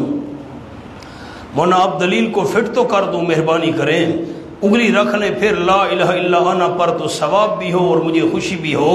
فرمایا رات اور دن کو کام میں لگانے والا اللہ، والشمس والقمر، سورج اور چاند کو کام میں لگانے والا اللہ، ستاروں کو اپنے حکم کے تابع رکھنے والا اللہ، زمین میں مختلف چیزیں بنائی، حیوانات، نباتات، پھل فروٹ وغیرہ وغیرہ، پتھر حجر شجر، ان کے رنگ مختلف ہیں، یہ سب کچھ کرنے والا اللہ تو لا الہ الا انا وَهُوَ الَّذِي سَخَّرَ الْبَحْرَ، اس پر لفظ لکھ لے مسخرات بحریہ، بحر سمندر، بحریہ، اب سمندر کی چیزیں بیان کرنا شروع کر دیں۔ وَهُوَ الَّذِي، واللہ وہ ہے، سَخَّرَ الْبَحْرَ جس نے کام میں لگا دیا سمندر کو۔ سخرہ کا معنی دوستوں کے ذہن میں ہے، کام میں لگا دیا سمندر کو، کیوں؟ لیتا کلو من ہو، تاکہ کھاؤ تم اس سمندر میں سے، من ہو ضمیر البحر کی طرف جا رہی ہے، تاکہ کھاؤ تم اس سمندر میں سے لحمن طرین، گوشت تازہ، مچھلیاں کھاؤ، وَتَسْتَخْرِجُوا مِنْهُ، اور نکالو تم تاکہ منو سمندر سے حلیتاً زیور، موتی نکالو، تلبسونہا پہنتے ہو تم ان موتیوں کو، زیور اور موتی نکالو تم پہنتے ان کو، مرد بھی پہنتے ہیں عورتیں بھی پہنتے ہیں، سونا مرد کے لیے پہننا حرام ہے لیکن موتی پہننے کی ممانعت نہیں ہے۔ یہ تلبسونہا تم پہنتے ہو ان موتیوں کو، وَتَرَى الْفُلْكَ، اور دیکھتا ہے تو کشتیوں کو، چھوٹی ہیں یا بڑے بڑے جہاز ہیں، مواخرہ پانی کا سینہ چیرنے والی، مواخر پانی کا سینہ چیرنے والی، پانی کو پھاڑنے والی، فی ہے سمندر میں دیکھتا ہے تو کشتیوں کو، مواخرہ چیرنے والی، پھاڑنے والی۔ آپ نے کشتی دیکھی ہو نا، جہاز چلتا ہوا پانی میں، تو پانی دونوں طرف سے چرتا جاتا ہے اور کشتی اور جہاز آگے چلتا جاتا ہے۔ مواخرہ پھاڑنے والی، چیرنے والی، فی یہ سمندر میں، والے تبتغوا، یہ واو زیادہ ہے علماء کرام، واو زیدہ، اللہ نے کشتیاں چلا دی، کشتیوں کو تو دیکھتا ہے، چیرنے والی پھاڑنے والی پانی کو سمندر میں، تاکہ تم تلاش کرو من فضل ہی، اللہ کے فضل میں سے، فضل کے نیچے لکھ لیں روزی، تاکہ تم روزی تلاش کرو، وَلَعَلَّكُمْ تَشْكُرُونَ، اور ان فائدے کو دیکھ کر، جتنے فائدے میں اللہ نے بیان کیے، ان سارے فائدوں کو دیکھ کر تشکرون، تم شکر ادا کرو۔ وَأَلْقَى فِي الْأَرْضِ رَوَاسِيَ، اور ڈال دیے یعنی رکھ دی اللہ کریم نے فی الارض زمین میں، القا فی الارض، فی بمانا علا، اللہ نے رکھ دیے زمین پر، رواسیہ پہاڑ، کیوں رکھ دیے؟ ان تمید بکم، علماء کے لیے عرض کرتا ہوں، عبارتی لِأَلَّا تَمِیدَ، عبارتی لِأَلَّا تَمِیدَ، لِأَلَّا تَمِیدَ بکم، اردو والے اردو میں لکھیں تاکہ حرکت نہ کرے، تاکہ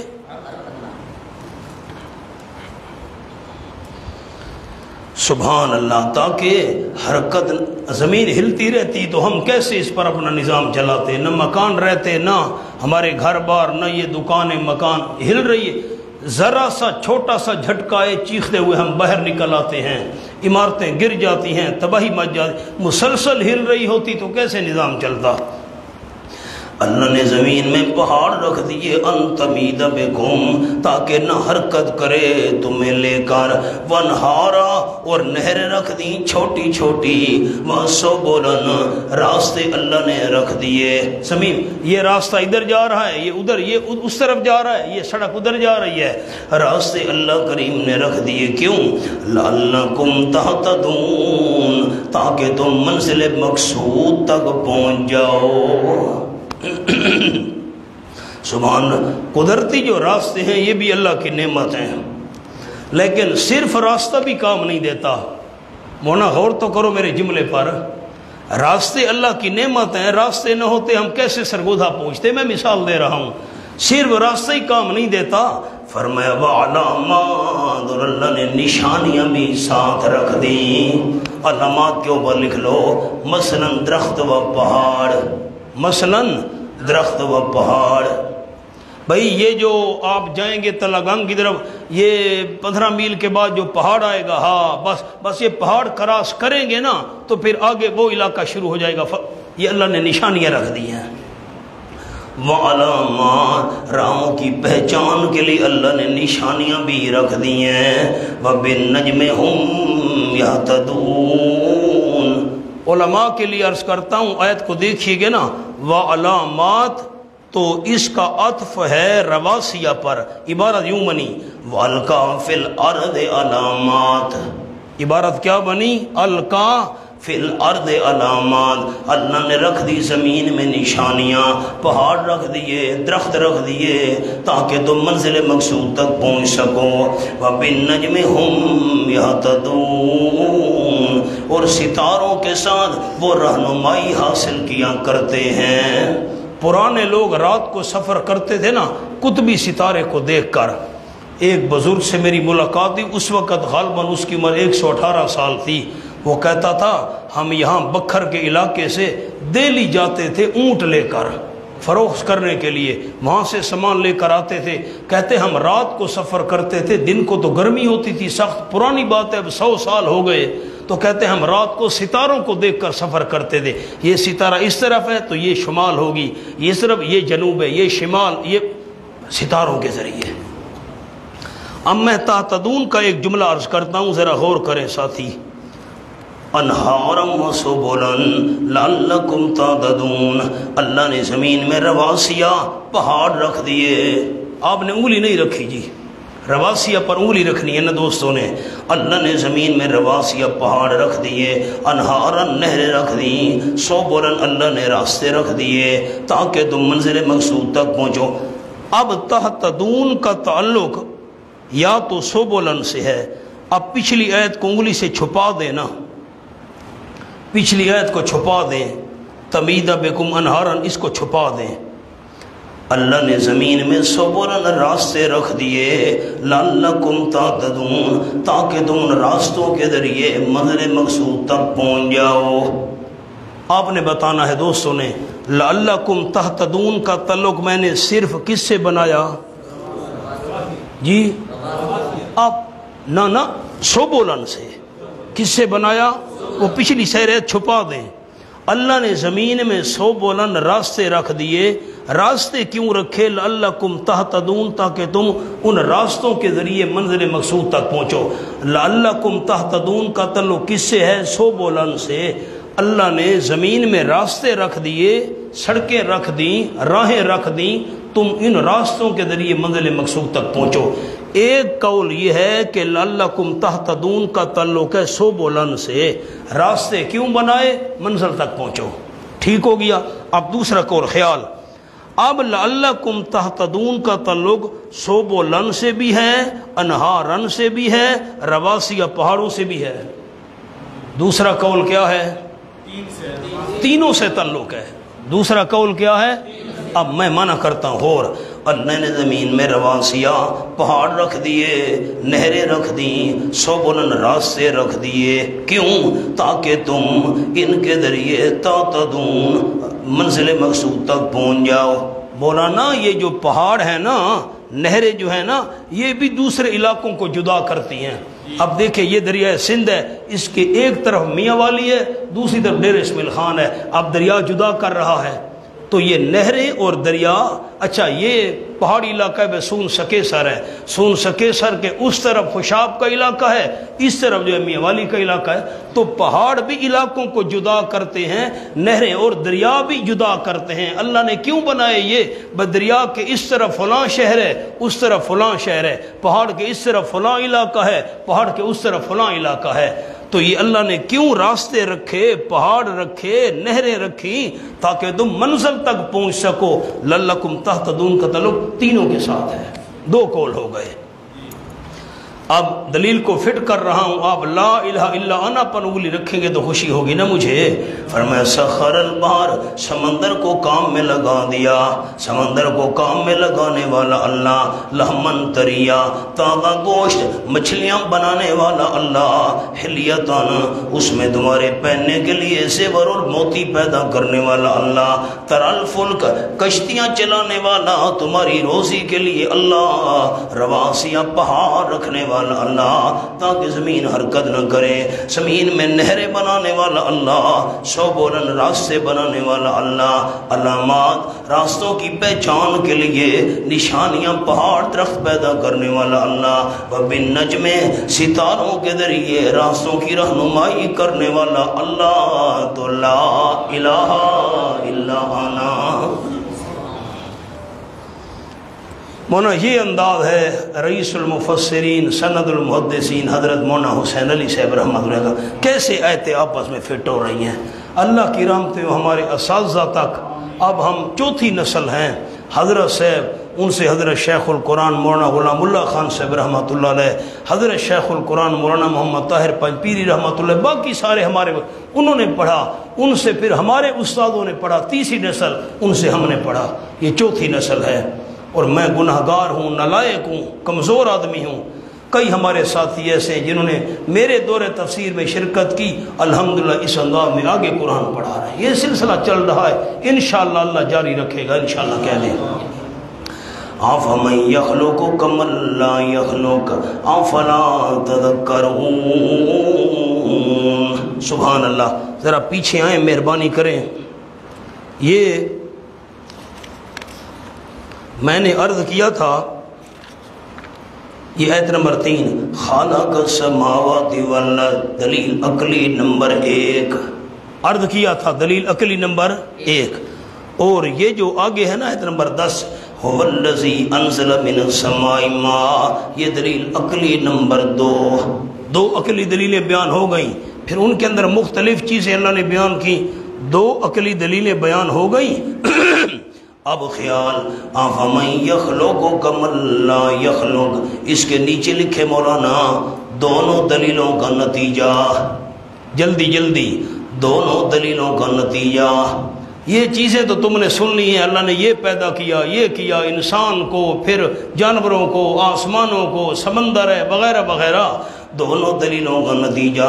أَفَمَن يَخْلُقُ، کیا بس وہ ذات جو پیدا کرتا ہے، وہ ذات اللہ جو پیدا کرتا ہے، کم اللہ، اس کے برابر ہو سکتا ہے، لا یخلق، جو نہیں پیدا کر سکتا کسی چیز کو۔ جو ذات سب کچھ پیدا کرتی ہے وہ اس کے برابر ہو سکتی ہے، لا یخلق، جو کچھ بھی پیدا نہیں کر سکتی۔ آپ نے ہاں نہ میں جواب ہی نہیں دیا۔ أَفَمَن يَخْلُقُ، جو ذات سب کچھ پیدا کرتی ہے، کمن، یہ برابر ہو سکتی ہے اس کے، لا یخلق، جو کسی چیز کو پیدا نہیں کر سکتی۔ اللہ سب کچھ پیدا کرنے والا ہے، یہ اس کے برابر کیسے ہو سکتا ہے جو کچھ بھی پیدا نہیں کر سکتے۔ افلا تذکرون، کیا پس تم نصیحت حاصل نہیں کرتے ہو؟ وَإِن تَعُدُّوا نِعْمَتَ اللَّهِ لَا تُحْصُوهَا، اس کے نیچے لفظ لکھوانا چاہتا ہوں، وَإِن تَعُدُّوا کے نیچے بالکل ما قبل تو نمونے تھے، ما قبل تو نمونے تھے.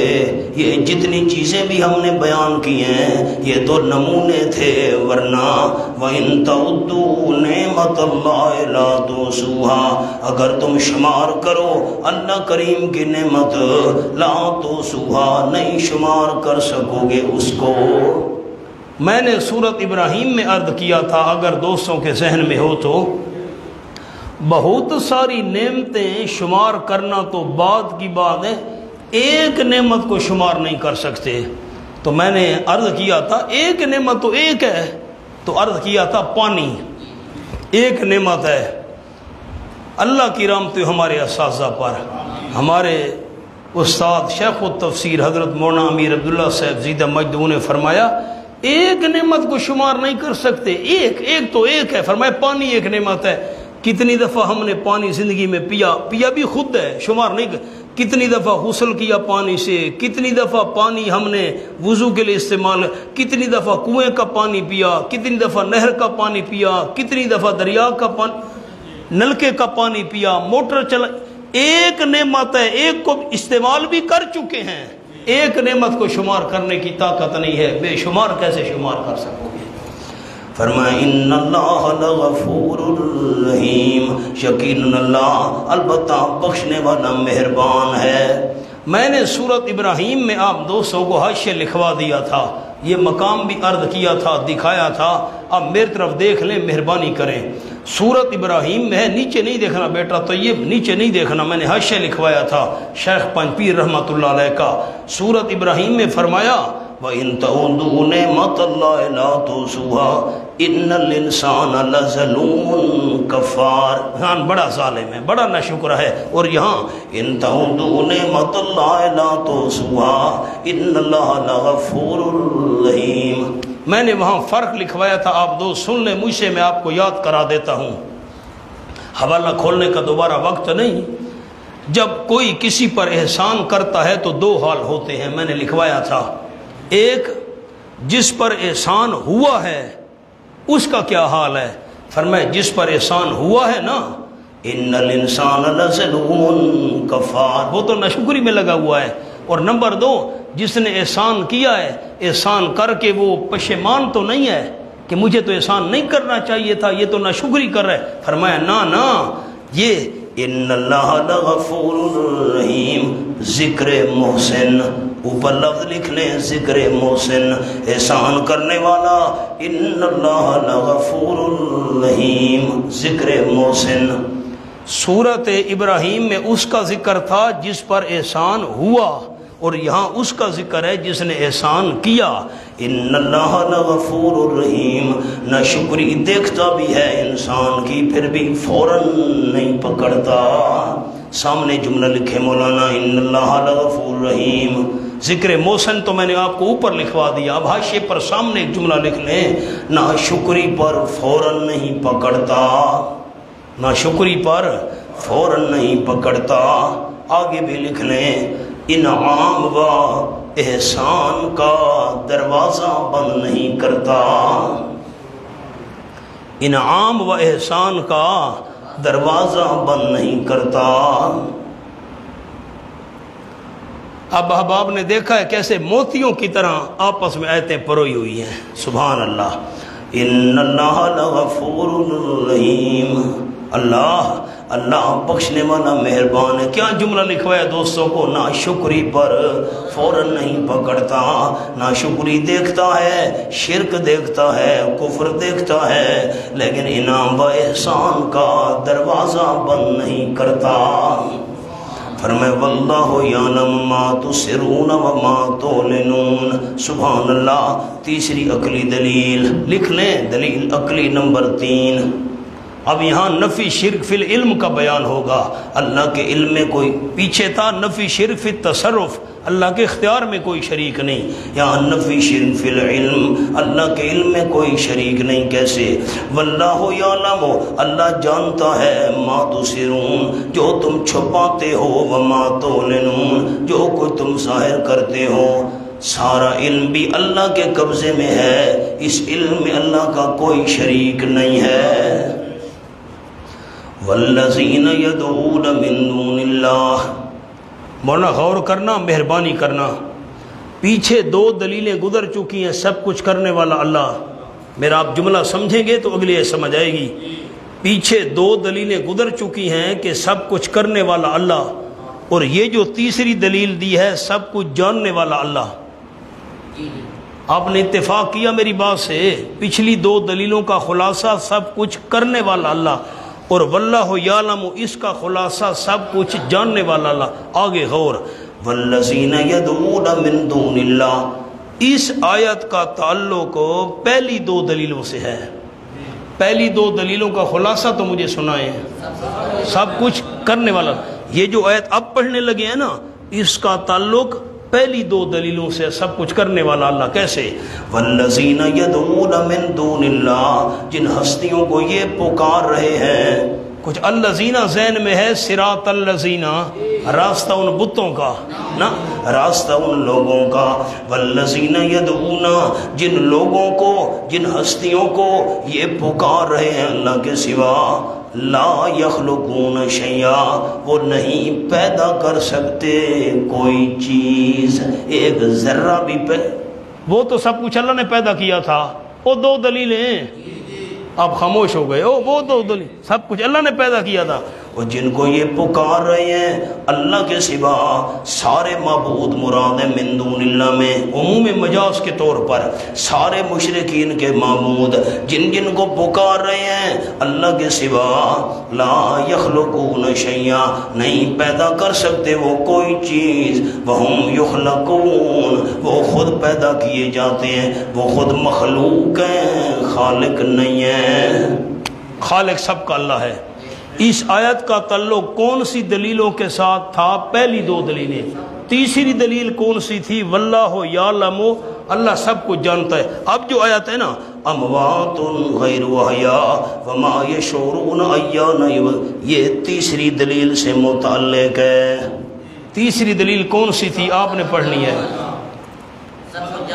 سب کچھ جانے، واللہ یعلم، اس اموات غیر احیاء کا تعلق تیسری دلیل سے ہے۔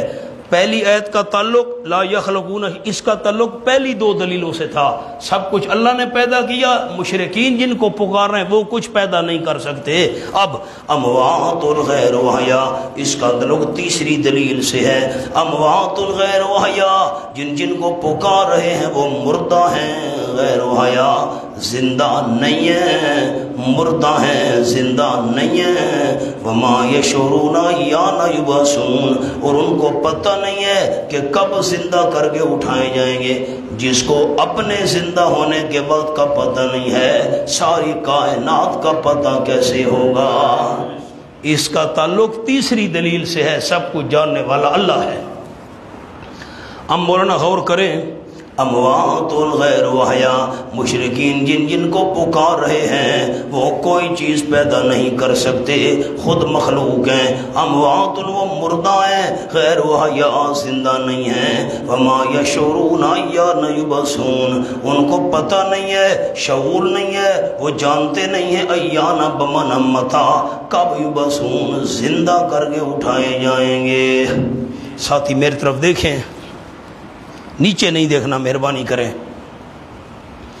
مشرکین جن کو پکار رہے ہیں وہ کچھ پیدا نہیں کر سکتے، اور وہ مردہ ہیں، زندہ نہیں ہیں۔ قادیانی کہتے ہیں مرزائی کہ حضرت عیسیٰ علیہ السلام وفات پا چکے ہیں۔ قرآن و سنت کی روشنی میں تمام مسلمانوں کا عقیدہ ہے کہ عیسیٰ علیہ السلام زندہ ہیں، اسی دنیاوی زندگی اور دنیاوی جسم کے ساتھ آسمانوں پر قیامت سے پہلے عیسیٰ علیہ السلام نازل ہوں گے۔ مرزائی کہتے ہیں، قادیانی کہتے ہیں عیسیٰ علیہ السلام وفات پا چکے ہیں۔ دلیل، انہوں نے کہا یہ آیت دلیل ہے۔ وہ کیسے؟ اللہ کے سوا جن جن کو لوگ پکار رہے ہیں نا وہ کچھ پیدا نہیں کر سکتے، وہ مردہ ہیں۔ تو عیسیٰ علیہ السلام کو بھی تو عیسائی پکار رہے ہیں، تو عیسیٰ علیہ السلام بھی مردہ ہیں۔ سوال سمجھ آ گیا؟ عیسائی عیسیٰ علیہ السلام کو پکار رہے ہیں تو پھر عیسیٰ علیہ السلام بھی مردہ ہیں، زندہ نہیں ہیں۔ تم کیسے کہتے ہو عیسیٰ علیہ السلام زندہ ہیں؟ اب مولانا بات تو ہے بڑی علمی، اب میں بڑے آسان انداز میں عرض کرتا ہوں۔ ایک لفظ علماء لکھ لیں اردو والوں کے لیے، اردو میں پھر لکھواتا ہوں. عموم المجاز یعنی اردو والے نہ لکھیں ابھی، میں اردو میں لکھواتا ہوں، یعنی لہم صفت الموت،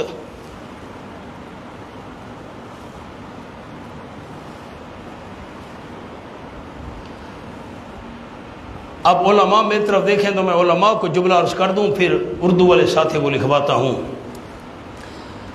عموم المجاز ایسا معنی کرنا کہ سارے اس کے اندر مفہوم اور مطلب داخل ہو جائیں، فٹ ہو جائیں. اب میں اردو والوں کو اردو میں لکھواتا ہوں، بالکل اشکال حل ہو جائے گا. اردو والے اردو میں لکھیں عموم المجاز کا کیا مطلب ہے. یہ تو علمی بات ہے، یہ تو اب میں آسان لکھواتا ہوں. لکھے سامنے جملہ، یعنی وہ ہمیشہ زندہ رہنے والے نہیں ہیں. عموم المجاز کا کیا مطلب ہے؟ وہ ہمیشہ زندہ رہنے والے نہیں ہیں.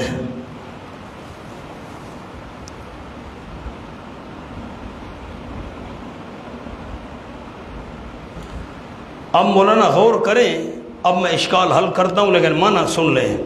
لوگ مشرکین جن جن کو پکار رہے ہیں وہ کچھ بھی پیدا نہیں کر سکتے، وہ خود پیدا کیے جاتے ہیں. امواتون ہمیشہ زندہ رہنے والے نہیں ہیں. معنی حل ہو گیا؟ کوئی اشکال رہ گیا؟ عیسیٰ علیہ السلام ہمیشہ زندہ رہنے والے ہیں؟ نہیں، ہمیشہ زندہ رہنے والے نہیں ہیں.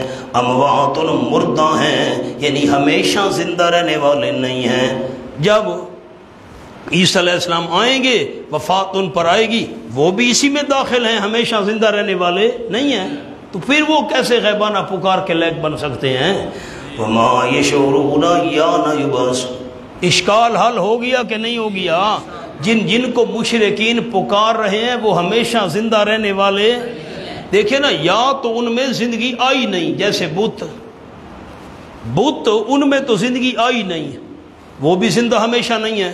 اچھا، جن پر موت آ چکی ہے، جن پر موت آ چکی ہے وہ بھی پکار کے لائق نہیں ہے کیونکہ وہ بھی ہمیشہ زندہ نہیں رہے.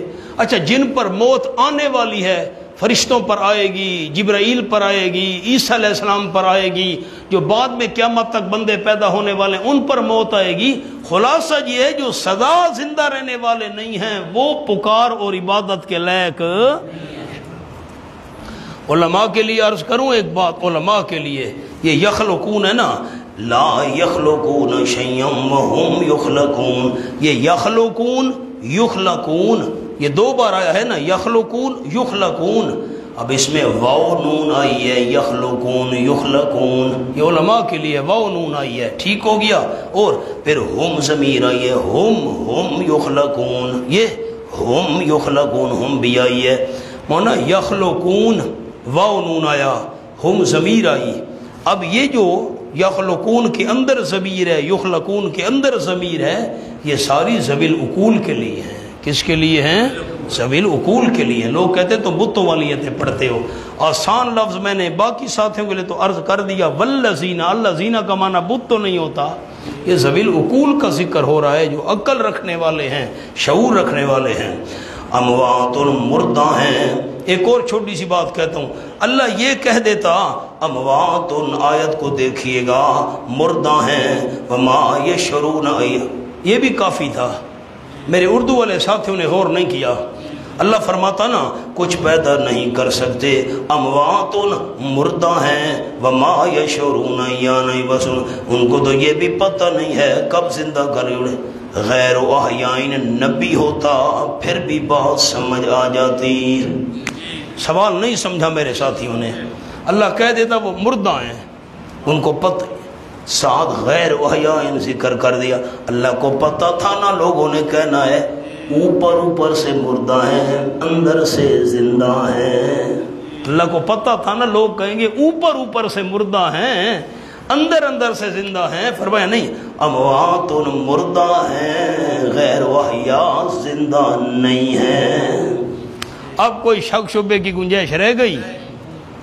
سبحان اللہ وما یشعرون ایان یبعثون، ان کو تو یہ بھی پتہ نہیں ہے کب زندہ کر گئے۔ حضرت شاہ عبد القادر رحمۃ اللہ علیہ محدث دہلوی کا ایک چھوٹا سا جملہ لکھ لیں سامنے بالکل، یہ شاید ان کو فرمایا، یہ شاید ان کو فرمایا جو مرے بزرگوں کو پوجتے ہیں، پرانی اردو ہے، جو مرے بزرگوں کو پوجتے ہیں۔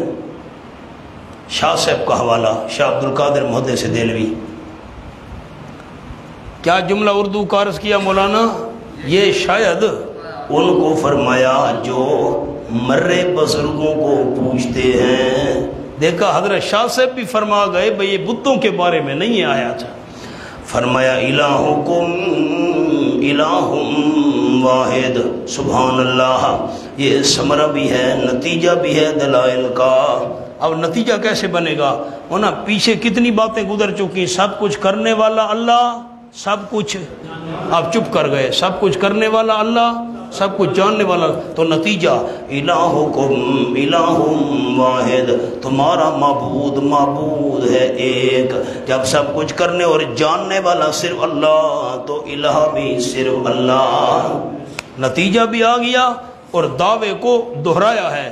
پہلے دعویٰ کہاں تھا؟ لا الہ الا انا، لا الہ الا انا، اسی دعوے کو دوبارہ دہرایا، اس کو کہتے ہیں اعادہ۔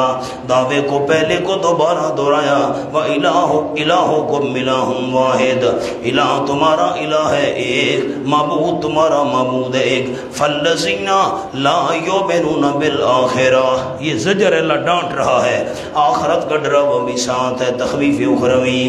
حق تو واضح ہو چکا، سب کچھ کرنے جاننے والا اللہ، الہ بھی صرف اللہ، لیکن حق واضح ہونے کے بعد بھی فَالَّذِينَ، بس وہ لوگ جو نہیں ایمان رکھتے آخرت کے ساتھ، قلوبہم منکرہ، ان کے دل بے قدر ہیں۔ منکرہ کا معنی لکھ لیں، بے قدر، اللہ کی یاد سے بے قدر ہیں۔ منکرۃ لذکر اللہ، ان کے دل بے قدر ہیں، ناقدر شناس ہیں۔ انہوں نے پھر بھی قدر، ہم نے سمجھانے میں حد کر دی، انہوں نے ناقدری میں حد کر دی ہے۔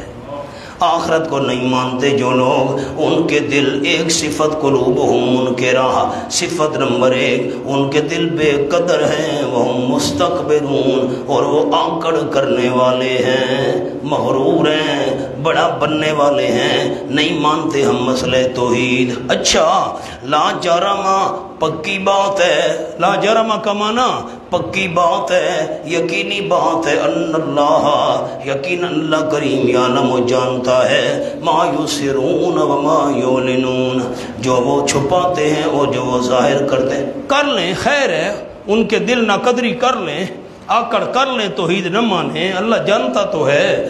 انہو لا یحب، وہ چھوڑ دے گا، واہ بھائی واہ، جانتا ہے سزا بھی دے گا۔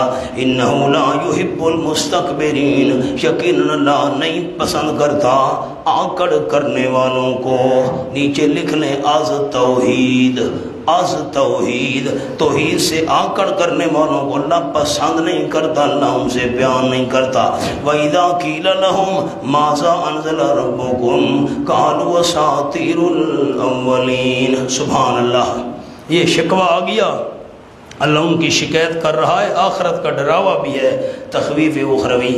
تین دلیلیں گزر چکی، میری طرف دیکھیں، میری طرف مہربانی، تین دلیلیں، سب کچھ کرنے والا اللہ، دو دلیلیں، پھر سب کچھ جاننے والا اللہ، اس کے بعد نتیجہ الہکم الہ واحد، دو دلیلیں، سب کچھ کرنے والا اللہ، پھر ایک دلیل دی سب کچھ جاننے والا، پھر نتیجہ نکالا الہکم الہ واحد۔ اس کے بعد وَإِذَا قِيلَ لَهُمْ، ہم نے دلیلیں دے دی، سب کچھ کرنے والا اللہ، دلیل دے دی، سب کچھ جاننے والا اللہ، نتیجہ بیان کر دیا الہکم الہ واحد۔ پھر بھی وَإِذَا قِيلَ لَهُمْ، جس وقت کہا جاتا ہے واسطے ان کے، مَاذَا أَنزَلَ رَبُّكُمْ، کیا کچھ نازل کیا ہے تمہارے رب نے، اب بتاؤ تو صحیح، وہی صحیح ہے کہ نہیں، یہ مسئلہ صحیح ہے کہ نہیں، سب کچھ کرنے اور جاننے والا اللہ تو عبادت کے لئے بھی اللہ، یہ صحیح ہے کہ نہیں؟ قالو کہتے ہیں اساطیر الاولین، یہ جھوٹی کہانیاں ہیں پہلے لوگوں کی۔ اندازہ لگاؤ، آپ دوست جتنے بیٹھے ہیں ماشاءاللہ سمجھدار ہیں، دانا ہیں، عقل بند ہیں، یہ جو چیزیں اللہ نے آپ نے ہاں نہ میں جواب دینا ہے، مولانا طیب غور کرے، آپ نے جواب دینا ہے۔ یہ اللہ نے سمندر بنائے، پہاڑ، کھیتیاں، فصل، آسمان، زمین، انسان وغیرہ، یہ جھوٹی کہانیاں ہیں؟ کمال کرتے ہو یار، اللہ نے جانور بنائے، تمہارا سامان لے جاتے ہیں، تمہیں لے جاتے ہیں وغیرہ وغیرہ نعمتیں، یہ جھوٹی کہانیاں ہیں؟ ہم نے ثابت کر دیا سب کو کرنے جاننے والا اللہ ہے، پھر عبادت کہتے ہیں جھوٹی کہانیاں ہیں۔ ہائے ہائے، وَإِذَا، دیکھا کیسے آپس میں ایتیں ملی ہوئی ہیں۔ اللہ، حضرت مولانا حسین علی صاحب رحمۃ اللہ علیہ، قربان جاؤں، کیا ہی انداز تھا۔ اللہ، وہ ہم کیا چیزیں مولانا، ہم تو ناقل ہیں، میں نے پہلے دن کہا تھا ہم نقل کرنے والے لوگ ہیں، ہم تو ان کی چیزیں آپ کے سامنے نقل کرتے ہیں، ہمیں کیا آتا ہے۔ وَإِذَا قِيلَ لَهُمْ مَاذَا أَنزَلَ رَبُّكُمْ، جس وقت کہا جاتا ہے ان واسطے ان کے کیا کچھ نازل کیا ہے تمہارے رب نے، یہ جو مسئلے ہم نے بیان کیے صحیح بھی ہیں کہ نہیں؟ قالو کہتے ہیں اساطیر الاولین، اساطیر اسطورہ کی جمع ہے، اساطیر اسطورہ، اسطورہ کہتے ہیں جھوٹی کہانی، یہ جھوٹی کہانیاں ہیں پہلے لوگوں کی۔ پہلے لوگ بھی کہتے تھے اللہ کی توحید سچ ہے، قیامت میں دوبارہ زندہ ہونا ہے وغیرہ، بھائی جھوٹی کہانیاں ہیں، چھوڑو۔ وَإِذَا قِيلَ لَهُمْ، سبحان اللہ، ان کو تحقیق کے لیے کہا جاتا ہے یا امتحان کے طور پر پوچھا جاتا ہے، بتاؤ بھائی یہ مسئلے ٹھیک ہیں؟ کہتے ہیں اساطیر الاولین، جھوٹی کہانیاں ہیں پہلے لوگوں کی۔ لِيَحْمِلُوا أَوْزَارَهُمْ، نتیجہ یہ نکلے گا، لِيَحْمِلُوا کے نیچے اردو والے دوست لکھ لیں، علماء بھی، لام برائے نتیجہ، اس کو کہتے ہیں لام عاقبت، آسان لفظ عرض کر رہا ہوں، نتیجے کی لام، نتیجہ یہ نکلے گا لِيَحْمِلُوا أَوْزَارَهُمْ، نتیجہ یہ نکلے گا اٹھائیں گے اپنے بوجھ، کاملتاً پورے کے پورے بوجھ اٹھائیں گے یوم القیامہ، قیامت کے دن۔ یہ جو اساطیر کہہ رہے ہیں، جتنے دلیلیں ہم نے دی، نتیجہ نکالا، وہی کو کہہ رہے ہیں جھوٹی کہانیاں، یہ اٹھائیں گے اپنے بوجھ پورے قیامت کے دن۔ خیال، وَمِنْ أَوْزَارِ الَّذِينَ، اور ان لوگوں کے بوجھوں میں سے بھی اٹھائیں گے، یُضِلُّونَهُمْ، جن کو گمراہ کیا کرتے تھے۔ آئے سمجھ آئیے دوستوں کو؟ نہیں آئے میری طرف دیکھیں تو میری تسلی کرائیں نا۔ یہ جو کہتے تھے، یہ جو تم نے مسئلے بیان کیے، دلائل دیے، نتیجہ نکالا، یہ جھوٹی کہانیاں ہیں، یہ اپنے گناہوں کے بوجھ اٹھائیں گے؟ آپ چپ کر گئے، اپنے گناہوں کے بوجھ اٹھائیں گے؟ قاری صاحب ہاں نہ کرو، ڈر گئے ہو، اٹھائیں گے؟ اپنے تو اٹھائیں گے نا، نتیجہ یہ نکلے گا۔ اور من اوزار الذین، ان کے بوجھوں میں سے بھی اٹھائیں گے، یضلونہم، جن کو گمراہ کیا کرتے تھے، اپنے بھی اٹھائیں گے اور جن کو گمراہ کرتے تھے ان کے بوجھ بھی اٹھائیں گے۔ گویا کہ ان کے اوپر اپنا بوجھ بھی ہوگا، یہ خود مشرک تھے، اور جن کو انہوں نے مشرک بنایا، گمراہ کیا، ان کے گمراہ کرنے والا بوجھ بھی انہی پر ہوگا۔ ٹھیک ہو گیا؟ آپ کو یاد ہے کئی دفعہ یہ آیتیں گزر چکی ہے، جب مرید کہیں گے نا اللہ ان کو دگنا عذاب دے، خود بھی گمراہ تھے، ہمیں بھی گمراہ کیا، اللہ فرمائے گا ان کو تو دگنا ہوگا، خود گمراہ تھے، تمہیں بھی دگنا ہوگا، تم گمراہ تھے، گمراہوں کے پیچھے کیوں چلے؟ کچھ آیتیں ذہن میں ہیں؟ فرمایا وَمِنْ أَوْزَارِ الَّذِينَ يُضِلُّونَهُمْ، اور کچھ ان لوگوں کے بوجھوں میں سے جن کو گمراہ کیا کرتے تھے، بغیر علم، بغیر دلیل کے، علم کے نیچے لکھیں دلیل۔ ہمارے استاد نیلوی صاحب رحمۃ اللہ علیہ نے معنی کیا یضلونہم بغیر علم، گمراہ کیا کرتے تھے بے سوچے سمجھے۔ نیلوی صاحب رحمہ اللہ نے معنی کیا بے سوچے سمجھے گمراہ کرتے تھے۔ الا سا ما یزرون، خبردار برا ہے بوجھ، ماں کے نیچے لکھیں بوجھ، برا ہے وہ بوجھ، یزرون جو وہ بوجھ اٹھائیں گے۔ قد مکر الذین من قبلہم، تخویف دنیاوی، دنیا کا ڈراوا۔ میری طرف دیکھیں، میں دوستوں کو جملہ عرض کر دوں۔ فرمایا میرے محبوب یہ آپ کے خلاف منصوبے بنا رہے ہیں، ان کی مثال ایسے ہے جیسے کوئی بندہ ستونوں پر عمارت کھڑی کرے، عمارت کھڑی کر کے اوپر چھت بنا دے، ستون بنائے، ستون یہ ستون ہے، اوپر چھت ڈال دی، جب ستونوں کے اوپر چھت بن گئی، چھت نیچے گر پڑی اور عمارت بنانے والے نیچے دب کر مر گئے۔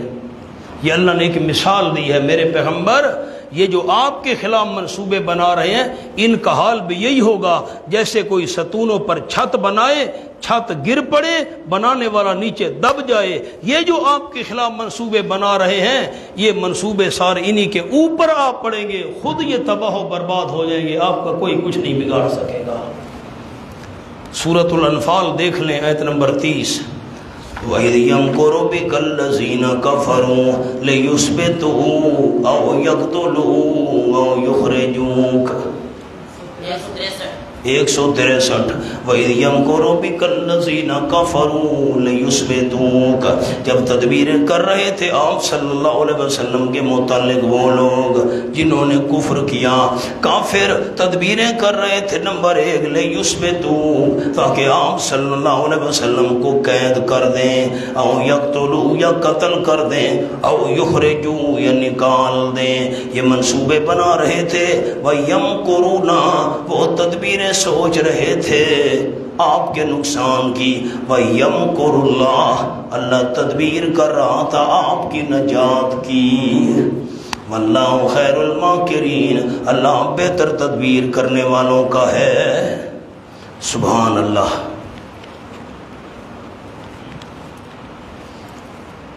ہمارے استاد حضرت نیلوی صاحب رحمۃ اللہ علیہ سرگودھے والے فرماتے تھے کہ یہ قد مکر الذین من قبلہم، اس سے مراد نمرود ہے، جس نے حضرت ابراہیم علیہ السلام کے ساتھ مناظرہ کیا تھا۔ اس نے آسمان کی طرف چڑھنے کے لیے بابل کے شہر میں ایک عمارت بنائی تھی، بابل۔ نیلوی صاحب رحمۃ اللہ علیہ فرماتے تھے کہ 15,000 ہاتھ اس کی بلندی تھی، 15,000 ہاتھ اس کی بلندی تھی، اس نے عمارت بنائی تھی۔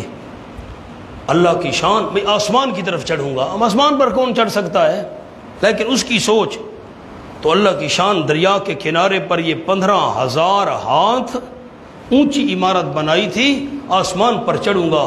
آئی تیز آندھی اللہ کے حکم سے، ساری کی ساری وہ زمین بوس ہو گئی، نیچے گر پڑی اور بنانے والے دب کر مر گئے۔ فرمایا قد مکر، یہ مثال دی ہے اللہ نے، فرمایا مشرکین مکہ تمہارا حال بھی یہی ہوگا، اپنی بنائی ہوئی غلط منصوبوں والی عمارت کے نیچے خود دب کر مر جاؤ گے۔ قد مکر الذین من قبلہم، دنیا کا ڈراوا تحقیق منصوبے بنائے تھے ان لوگوں نے جو ان سے پہلے تھے، مکرا خفیہ تدبیریں کی تھیں لوگوں کو گمراہ کرنے کے لیے۔ فَأَتَى اللَّهُ بُنْيَانَهُمْ، پس آیا اللہ ان کی عمارتوں کو، اللہ آیا، فات اللہ پر لکھ لیں یعنی حکم، اللہ آیا یعنی اللہ کا حکم آیا، یہ دنیا کا نتیجہ ہے۔ بنیانہم، ان کی عمارتوں کو، من القواعد، بنیادوں سے، اللہ کا حکم ان عمارتوں کی بنیادوں پر آ پہنچا۔ یہ جو جھوٹی تدبیروں والی سچی مچی عمارت مراد نہیں ہے، جھوٹے منصوبوں والی عمارت مراد ہے۔ فخر علیہم السقف، بس گر پڑی ان کے اوپر چھت، من فوقہم، ان کے اوپر سے۔ ایسے ناکام ہوئے جھوٹی تدبیروں والی، جھوٹی سازشوں والی عمارت بنانے والے، گر پڑی ان کے اوپر چھت، ان کے اوپر سے وَأَتَاهُمُ الْعَذَابُ، اور آیا ان کے بعد عذاب۔ ایک تو ناکام ہوئے، ناکام ہونے کے علاوہ آیا ان کے عذاب، من حیث لا یشعرون، وہاں سے جہاں ان کو وہم و گمان بھی نہیں تھا، نامعلوم طرف سے عذاب آیا۔ مکے والو، مولانا جملہ لکھ لیں، اے مشرکین، اے مشرکین، میرے نبی صلی اللہ علیہ وسلم کے خلاف منصوبے بنانے سے باز آ جاؤ۔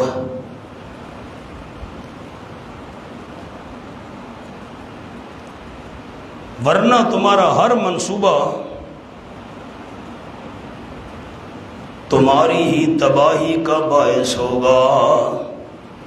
ورنہ تمہارا ہر منصوبہ تمہاری ہی تباہی کا باعث ہوگا۔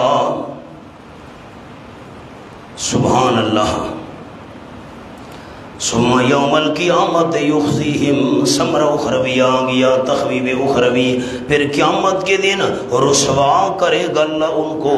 وَيَقُولُ، رسوائی کا نمونہ سنیں، رسوائی کا نمونہ یہ ہے، اور فرمائے گا اَيْنَ شُرَكَائِيَ الَّذِينَ، کہاں ہیں میرے شریک، الَّذِينَ وہ شریک، كُنْتُمْ تُشَاقُونَ، تم مخالفت کیا کرتے تھے، تم جھگڑا کیا کرتے تھے، فیہم ان کی وجہ سے، فیہم کا معنی لکھ لیں، ان کی وجہ سے مخالفت کیا کرتے۔ میرے شریک کہاں ہیں؟ تم موحدین کے ساتھ مخالفت کرتے تھے ان کی وجہ سے۔ ہم فلاں دربار والے ہیں، ہم فلاں مزار والے ہیں، ہم فلاں سلسلے والے ہیں، تم موحدین کے ساتھ اختلاف، تم وہاں بھی کسی کو نہیں مانتے، آج کہاں ہیں؟ قال الذین اوتوا العلم، سبحان اللہ، ادخال الہی، اللہ نے اپنی بات داخل کر دی۔ کہیں گے وہ لوگ جو دیے گئے علم، اوتوا العلم کے نیچے لکھ لیں انبیاء و مؤمنین، انبیاء نے السلام فرمائیں گے، مؤمنین فرمائیں گے اس دن ان الخزی اليوم، قلم ہاتھ میں، خزی کے نیچے پوری ذلت، خزی کے نیچے لفظ لکھے، پھر میں منع کروں۔ اہل علم فرمائیں گے اس حالت کو دیکھ کر، اللہ پوچھ رہے ہاں بھائی مشرکو بتاؤ کہاں ہیں میرے شریک جن کی وجہ سے تم موحدین سے جھگڑا کرتے تھے؟ تو اس وقت اہل علم بول پڑیں گے، انبیاء کرام علیہم السلام، مومنین کیا کہیں گے؟ ان الخزی اليوم، یقیناً پوری ذلت آج کے دن، والسوء، پورا عذاب، سوا کے نیچے لکھ لیں پورا عذاب، علی الکافرین، کافروں پر ہوگا۔ یہ میں نے پوری ذلت کیوں لکھوائی؟ ہونا جو گنہگار مومن ہے نا، کچھ تو ان کو بھی ذلت اٹھانی پڑے گی، جہنم میں اگر جانا پڑا صاف ہونے کے لیے کچھ نہ کچھ عذاب تو ان کو بھی اٹھانا پڑے گا۔ اگر اللہ نے فرمایا ان کو جہنم میں بھیجو، گنہگار مومن ہیں، موحد ہیں، گنہگار، ان کو پاک سا، تو کچھ نہ کچھ تو عذاب پھر ان کو بھی ہوا نا۔ لیکن پوری ذلت اور پورا عذاب کن کو ہوگا؟ علی الکافرین الذین تتوفاہم الملائکہ، یہ ادخال الہی ہے، کافرین کی صفت کا بیان آ گیا۔ پوری ذلت، پورا عذاب کون سے کافروں پر ہوگا؟ الذین تتوفاہم الملائکہ، وہ کافر کہ روحیں نکالتے ہیں ان کی فرشتے، روحیں نکالتے ہیں کس حالت میں؟ ظالمی انفسہم، علماء کرام یہ ظالمی حال ہے، تتوفاہم، یہ ہم ضمیر ہے نا جو منصوب، اس سے یہ حال ہے۔ فرمایا ظالمی انفسہم، ان کافروں کی روحیں نکالتے ہیں فرشتے، درا حالے کہ وہ کافر ظلم کرنے والے ہوتے ہیں اپنی جانوں پر ظلم کرنے والے۔ نیچے لکھے بوجہ شرک کی وجہ سے یہ کافر اپنی جانوں پر ظلم کرنے والے ہوتے ہیں، ان کی روحیں فرشتے نکالتے ہیں۔ فَأَلْقَوْا، سبحان اللہ، اللہ جب فرمائے گا نا، خیال کرنا اس کا تعلق اَيْنَ شُرَكَائِي سے ہے۔ ساتھی دیکھیں آیت، میرے شریک کہاں ہیں؟ ان کی وجہ سے تم جھگڑا کرتے تھے توحیدیوں کے ساتھ، کہاں ہیں؟ فَأَلْقَوْا، پس وہ مشرک ڈالیں گے، السلام، پیغام صلح، السلام پر لکھ لیں صلح کا پیغام، اللہ ہمارے ساتھ صلح کر لے۔ ما کنا نعمل من سوء، ہم نہیں کیا کرتے تھے کوئی گناہ کا کام۔ او جی، شرک تو دور کی بات ہے، من سوء پر لکھ لیں، شرک تو درکنار، شرک تو دور کی بات ہے، ہم تو کوئی بھی برائی والا کام نہیں کیا کرتے تھے نا، یہ شرک نہیں کرتے تھے۔ اور قیامت میں کیا کہہ رہے ہیں؟ ہم شرک چھوڑ، اللہ تو کہتا ہے میرے شریک کہاں ہے، تم جھگڑا کرتے تھے ان کی وجہ، ہم تو کوئی گناہ نہیں کرتے تھے، شرک تو دور کی بات ہے۔ ان بلا کیوں نہیں رد الہی، ان اللہ علیم بما کنتم تعملون، یقین اللہ جاننے والا ہے جو تم عمل کیا کرتے تھے۔ وہ نا سورۃ الانعام کھولیں، آیت نمبر 23، آیت نمبر 23۔ ہم تو شرک نہیں کرتے تھے، ہم تو کوئی گناہ نہیں کرتے تھے، یہ وَيَوْمَ نَحْشُرُهُمْ جَمِيعًا،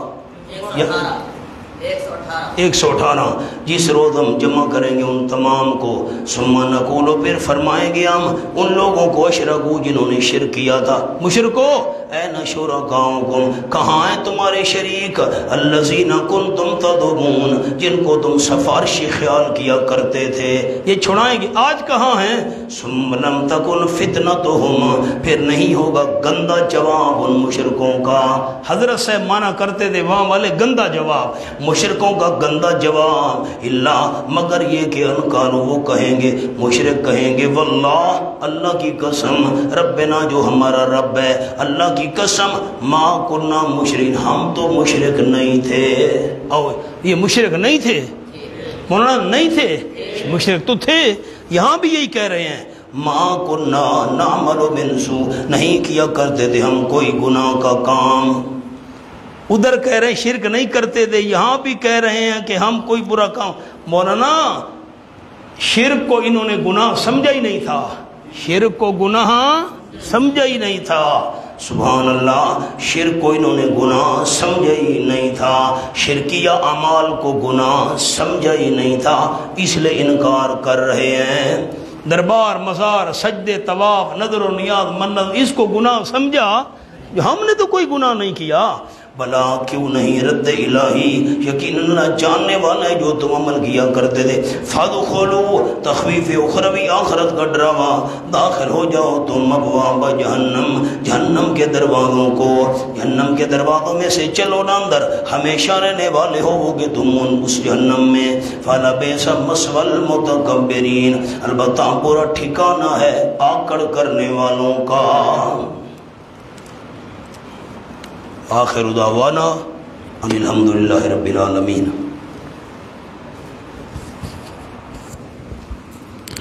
ساتھیوں نے وضو تازہ کرنا ہے، کر لیں۔